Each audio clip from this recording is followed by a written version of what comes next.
देखंतु ओडिशार सबु चाषी भाई गोटे बहुत बड़ खुशी खबर रही जहाँकि केंद्र सरकार तरफ प्रधानमंत्री फसल बीमा योजनार आवेदन अवधि को वृद्धि कर केवल ओडिशार चाषी मानी केंद्र सरकार तरफ यह समयसीमा को वृद्धि कर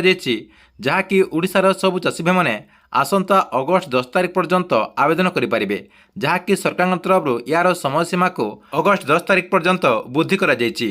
केंद्र सरकार तरफ चलित वर्ष खरीफ ऋतु में चाष केंद्र सरकार तरफ कट ऑफ वृद्धि कर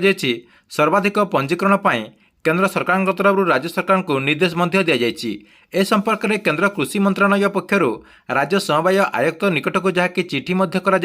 सहित आप समस्ते जानी पूर्वर प्रधानमंत्री फसल बीमा योजनार जो आवेदन अवधि को जुलाई 31 तारिख पर्यंत जहाँकि वृद्धि कर एथर किंतु सरकार तरफ प्रधानमंत्री फसल बीमा योजनार आवेदन अवधि को अगस्ट 10 तारिख पर्यंत वृद्धि कर जो चाषी भाई मैंने एपर्यंत आवेदन करना प्रधानमंत्री फसल बीमा योजन आवेदन करना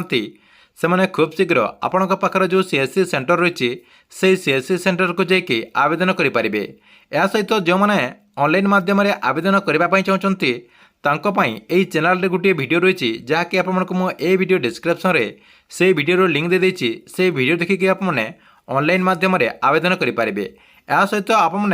आपणकर जो स्विंग सर्टिफिकेट रही या सहित आपणकर जो टेनेंट सर्टिफिकेट रही से सर्टिफिकेट जदि आपको दरकार पड़ुछि ताले आपको मुझे वीडियो डिस्क्रिप्शन गोटे लिंक दे देछि आमर जो टेलीग्राम चैनल रही से टेलीग्राम चैनल रे जहाँकि आपणकर ये उभय जो सर्टिफिकेट रही से सर्टिफिकेट उपलब्ध रही आपने से टेलीग्राम चैनल रे जॉइन करके ये सर्टिफिकेट पाइपर।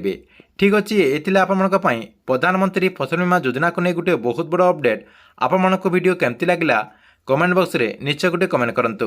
एवं गवर्नमेंट जेकोसी नया योजनार अपडेट आपने सर्वप्रथम देखा चाहते यही चैनल टी आप रेगुलर देखुंतु।